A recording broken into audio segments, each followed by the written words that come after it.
নবগ্রহকে শক্তিশালী করতে হলে কিছু অভ্যাস ত্যাগ করতে হবে। যেমন বাবা মাকে সম্মান করে কথা বলতে হবে এবং সাহসী হতে হবে, তবেই সূর্যদেবের কৃপা পাওয়া যাবে।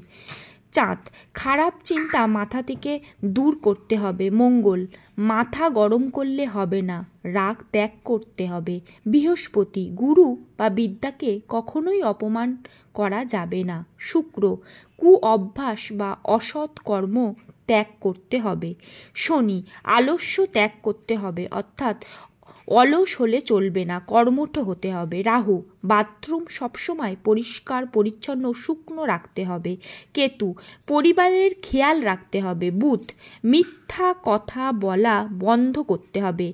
এই অভ্যাসগুলি ত্যাগ করলেই গ্রহ শক্তিশালী হবে ও নবগ্রহের বিশেষ কৃপা পাওয়া যাবে।